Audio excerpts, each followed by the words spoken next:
नमस्कार दोस्तों, आपका स्वागत है बातों बातों में। एक ऐसा मंच जहां पे हर मुद्दे पे खुल की बात की जाती है। और आज वो मुद्दा है टैरिफ।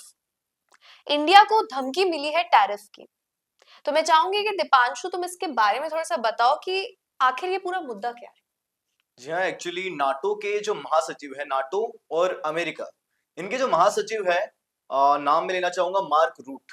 उन्होंने भारत को और चीन को ये धमकी दी है कि अगर उन्होंने रशिया को युद्ध रोकने के लिए दबाव नहीं बनाया या फिर उनके साथ व्यापारिक संबंध जारी रखे, तो फिर वे भारत के ऊपर सेकेंडरी टैरिफ लगाएंगे, वो भी 100%।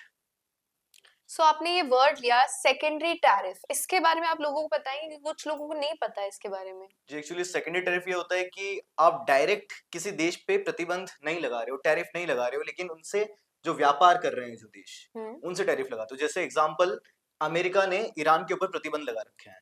अब ओके। ईरान से अगर भारत कुछ व्यापारिक संबंध बनाता है, तेल वगैरह लेता है, तो अमेरिका कह सकता है कि हमारे प्रतिबंध का उल्लंघन कर रहे हैं, और ओके। फिर वो भारत के ऊपर कुछ प्रतिबंध लगाएंगे, कुछ जुर्माना लगाएंगे या फिर कुछ अलग टैरिफ्स लगाएंगे। इसे बोलते हैं सेकेंडरी टैरिफ। ओके। सो अभी जैसा आपने बताया ये मुद्दे के बारे में, सो अभी रिसेंटली ही अमेरिका और यूक्रेन के बीच में कुछ डील्स हुई है। सो इससे कहीं ना कहीं कनेक्टेड है, आपको नहीं लगता? एक्चुअली ये कनेक्टेड है, क्योंकि अभी जस्ट अमेरिका ने उससे कुछ व्यापारिक संबंध बनाए यूक्रेन से, जैसे कि उसको मिसाइल्स और सारे हथियार देगा।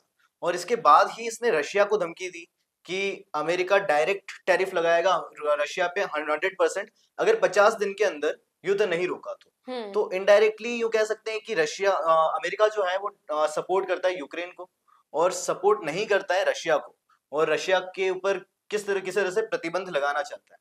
सो इस वजह से मुझे लगता है कि ये संबंध है अमेरिका का। ओके। सो अभी जैसे ये जो मुद्दा चल रहा है, सो इससे क्या इंडिया पे कुछ असर पड़ेगा? एक्चुअली बहुत बड़ा असर पड़ सकता है, कैसे, क्या पड़ेगा? क्योंकि इंडिया बहुत बड़ा इंपोर्टर है रशिया से, रशिया का ऑयल का ऑयल का। और गैसेस का। हम्म। इवन चाइना भी बहुत बड़ा इंपोर्टर है। इम्पोर्टर है। सो इंडिया के ऊपर अगर प्रतिबंध लगते हैं तो इंडिया को ये तेल लेना बंद करना पड़ेगा, और इसके बाद में तेल, जो ऑयल है, वो काफी महंगा पड़ सकता है हमारे लिए, एक्सपेंसिव पड़ सकता है बहुत देश ज्यादा की जनता एक्सपेंसिव। होगी। क्योंकि इंडिया को फिर जाना पड़ेगा सऊदी अरब, ऐसे देशों के पास जाना पड़ेगा, खाड़ी देशों के पास, और वहां से जो तेल आता है वो काफी महंगा आता है। और पहले ही रोजगार ऑयल वगैरह मार्केट सब में कुछ हम्म, पे फर्क पड़ेगा। अर्थव्यवस्था बहुत ज्यादा, मतलब हिल तेल के जाएगी। दाम बहुत ज्यादा बढ़ जाएंगे, हम्म। और तेल की जरूरत किसको नहीं है। और इंडिया में यही तो ऑब्वियसली सबको है, आज हर घर में तेल की जरूरत है, और कुछ भी इसके खाना। अलावा जो गैसेस आती है उनका हम्म। भी, और इसके गैसेस भी अलावा इम्पोर्टेंट है। जो एनर्जी सेक्टर है हमारा, एनर्जी सेक्टर बहुत बुरी तरह से हिल जाएगा, तो अर्थव्यवस्था पर बहुत बड़ा असर पड़ सकता है हम्म। अगर ये टैरिफ्स लगते हैं इंडिया के ऊपर तो। सो काफी नुकसानदायक हो सकता है अगर ये जो मुद्दा है इंडिया पे काफी ज्यादा एक्चुअली असर देखने इंडिया को के ऊपर मिलेगा। अभी बहुत ज्यादा प्रेशर बना हुआ है, क्योंकि इंडिया क्या करे, मतलब इंडिया को अब जो भी स्टेप लेना है वो काफी सोच समझ के लेना होगा। हाँ। क्योंकि अगर इंडिया रशिया से अगर संबंध खराब करता है, अगर तेल लेना या फिर व्यापारिक संबंध बंद करता है, तो हमारे लिए एनर्जी सेक्टर और ऑयल सेक्टर में बहुत ज्यादा नुकसान होगा। और अगर इंडिया अमेरिका से अमेरिका को निराश करता है या नाटो को निराश करता है, तो वैश्विक मंच पे इंडिया अकेला पड़ सकता है। सो इंडिया के लिए काफी नुकसानदायक बहुत पड़ ज्यादा नुकसान, सकता है ये। मतलब इंडिया बहुत बुरी सिचुएशन में है, एंड इसका जल्दी से जल्दी कोई सॉल्यूशन इंडिया को निकालना होगा निकालना पड़ेगा। एक्चुअली। सो बेसिकली इंडिया की जो सिचुएशन है वो थोड़ी टाइट है।